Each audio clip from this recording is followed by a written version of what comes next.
Hello, I'm Dr. Maury Markman from the MD Anderson Cancer Center, and I'd like to briefly discuss a very interesting paper that appeared in the New England Journal of Medicine entitled Health and Economic Implications of HPV Vaccination in the United States. This was a very interesting cost-effectiveness analysis performed by investigators in the Department of Health Policy and Management, Harvard School of Public Health. And these investigators noted, based upon existing costs of the vaccine as well as the demonstrated major benefits of the approach, that if there was a standard policy to vaccinate 12-year-old girls and the vaccine actually had a lifetime immunity, that this particular strategy would certainly fall within the very accepted range for quality-adjusted life years gained, again, based upon the particular cost of the vaccine. On the other hand, they noted that if repeat vaccinations were required, for example, every 10 years, then there might be a concern about the cost effectiveness. And also, if a standard policy was developed that, say, 26-year-old women were vaccinated, this would also not be a cost-effective strategy.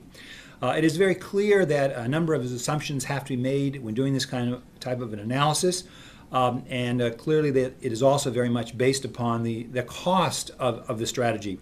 And with a hopeful potentially reduction in the cost of the vaccine, and with evidence that the vaccination will last a very long period of time, the cost effectiveness should improve. Again, a very important analysis, and it's also important to comment that there have been some reports in the news media regarding this particular study, which again, the study was well done.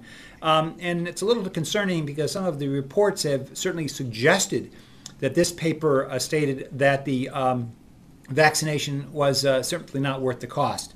And it's very important to point out that that was certainly not the conclusion of these investigators, and that was certainly not the intent of this paper, but rather to point out that if the vaccination was used as a standard policy in basically young girls, it was very cost effective within the current guidelines that we accept for the term cost effectiveness, but that other strategies that implied that one would vaccinate older women where the potential for benefit was less was not cost effective. I would encourage you to look at this paper if you have not already, because it is certainly well done, and it's an important part of the discussion of vaccination of large populations. And again, I think this study adds to this discussion. It's very helpful in the health policy plans for the use of this vaccine and others. I thank you for your attention.